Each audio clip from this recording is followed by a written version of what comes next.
From what we know, our planet is in trouble. We're living in times of an extinction event. Biodiversity loss, desertification, climate change, carbon goals? We're failing them.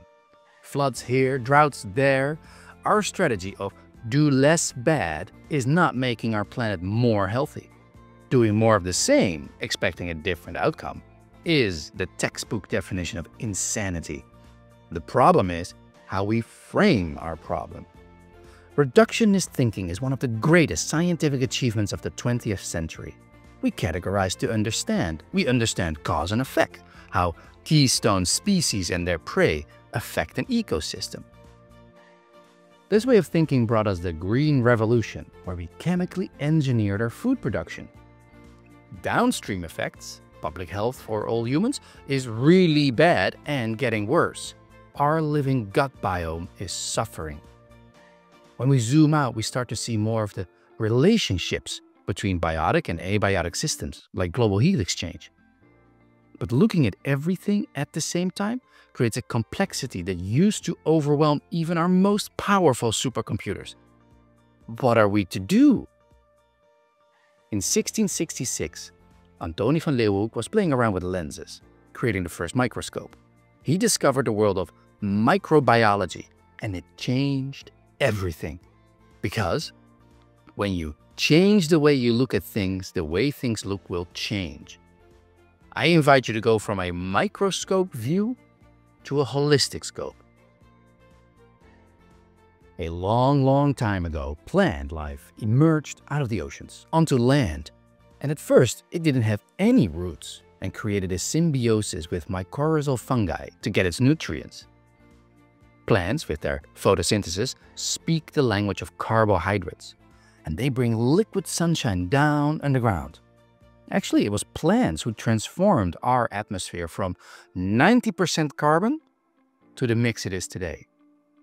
Mycelium is fungus that acts kind of like a middleman between plants and the rest of the microbiology.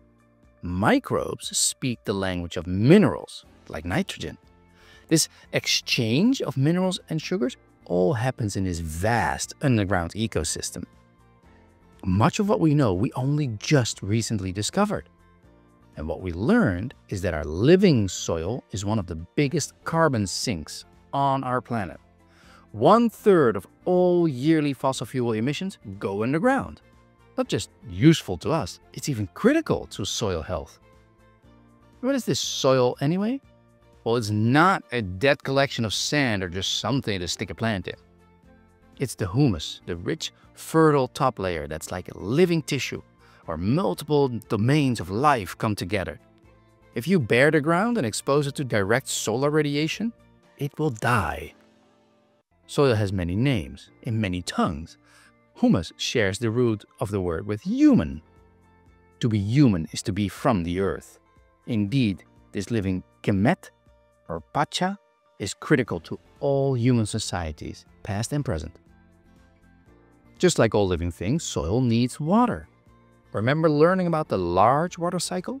More interesting, actually, is the small water cycle. Plants breathe out water, which we see as dew and morning mist in the fields. This then gets reabsorbed by soil. Water cycles like this dozens of times before it leaves an area. One of the incredible effects that we just now discovered is the interaction in the atmosphere directly above. Plants actually attract the rain. The Fertile Crescent is now a desert area in Syria.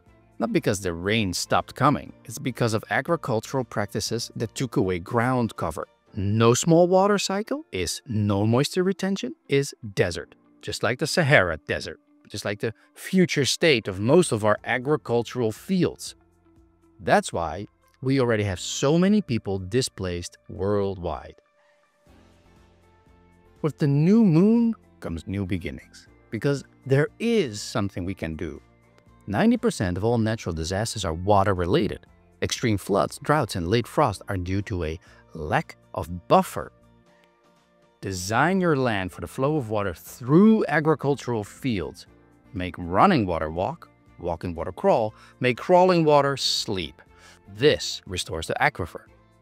With holistic land management and the smart use of cattle grazing, we can restore the capacity of living soil to be this sponge-like source for all kinds of life. That's what regenerative agriculture stands for. Even our oceans will benefit. Healthy soil doesn't need inputs and toxins, so no runoff, no dead zones. Covered ground won't wash away, so no sediment plumes to suffocate marine life. So where do we start?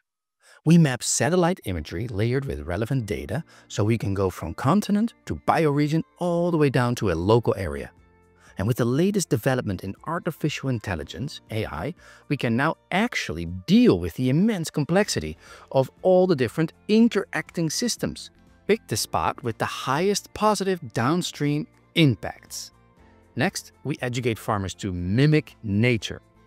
Agriculture is a big part of the problem and a big part of the solution. The strategy is simple. Look around at what nature does, copy what works. 1. Keep the ground always covered, no tilling. 2. Support biodiversity above and below ground, no added chemicals. 3. Have year-long living roots in that soil. We're beginning to understand the language of nature. This goes beyond data and measurements. It's about being open and connected. Are you able to feel what the ecology is telling you? Indigenous people have held this wisdom of spirituality all along. But now, for the very first time, scientists, farmers, policymakers, bankers, experts, and activists, everybody aligns on regenerating soil as the one thing that will help us navigate this current pinch point in human history. Join us in Rewilding Soil. Imagine a vibrant coral reef. Now drop down big steel anchors and rip it all to shreds. That's what tilling does to the underground ecosystem. Instead, create the circumstances for life. Invite and support more biodiversity. Create a home for your food, and your food will come to you. Is your soil like chocolate cake? Then you're doing it right. Working the land is more than a job. As land stewards, we know at a deep level, all life is sacred.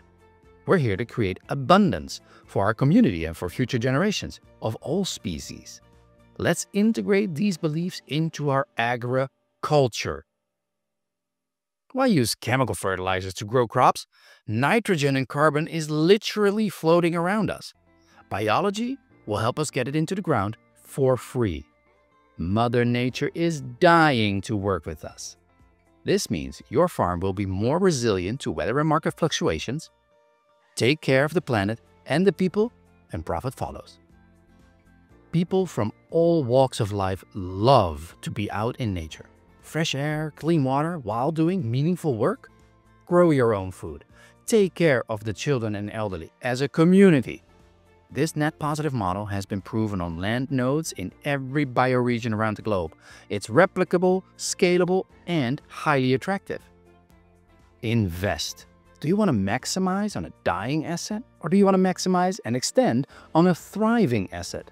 Smart moves are to reform education, teach people the story of soil so they produce more, create marketplaces for the exchange of produce, new ideas, learning, and insights.